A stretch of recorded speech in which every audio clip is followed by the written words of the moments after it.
PayPal debt collection don't have the same powers as bailiffs. I want you to know your rights so that if you get letters, phone calls, or emails, you know exactly what they can and can't do. It's PayPal debt collection's job to prove that you owe the debt.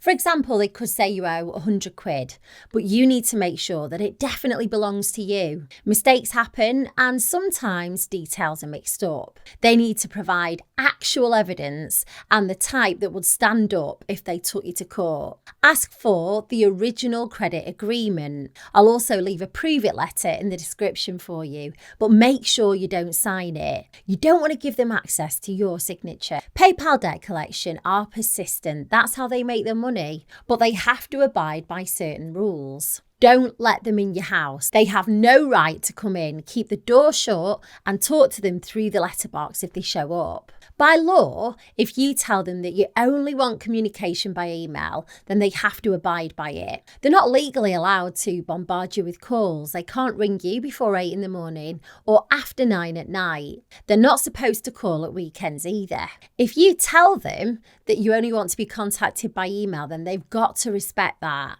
If they don't, you can make an official complaint. All the correspondence they send has to be comprehensible. Debt collectors aren't allowed to confuse you with jargon. Letters and emails should be easy to understand. If PayPal debt collection try anything underhand, like entering your home uninvited, acting like a bailiff, or even threatening jail, make a note and complain. First, complain to the debt collection company and then to the bigger bodies like the Financial Conduct Authority or the Financial Ombudsman Service. If they side with you, they might even owe you compensation. Check the date of your alleged debt, and if it's over 6 years old, you've paid nothing towards it and had no correspondence, then it's statute barred.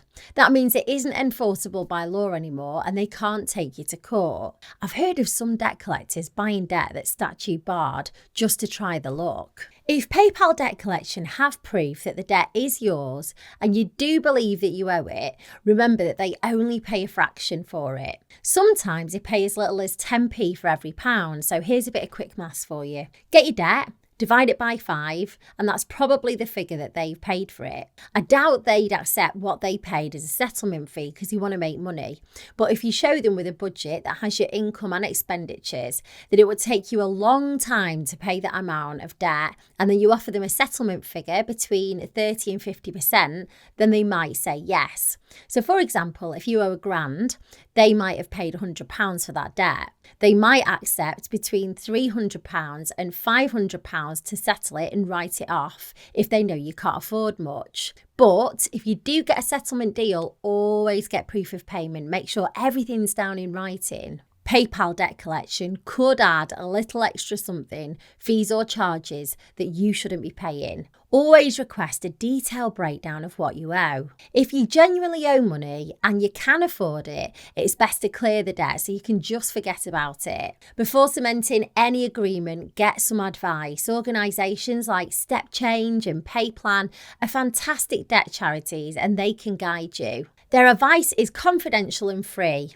After reaching out, you'll typically get a 30-day grace period to set up a repayment plan. But I am aware that you may not have access to cash to pay off your debts. If you do feel like you're financially struggling and you don't know where to start, then it might be worth looking into debt solutions. All of them come with their own set of pros and cons, so it's important to research thoroughly so that you find the right solution for you. Some can lower monthly payments and others can even write off some of the debt. Now, if this is something that you do want to explore, I'll leave a form below this video and it'll ask you a few questions like how much debt do you owe and how many people do you owe? And then at the end, it'll connect you to a company that I've partnered with. You can ask loads of questions and see if any of them are the right fit for you. And if you use that link, you'll also be supporting Thrifty Family, so thanks.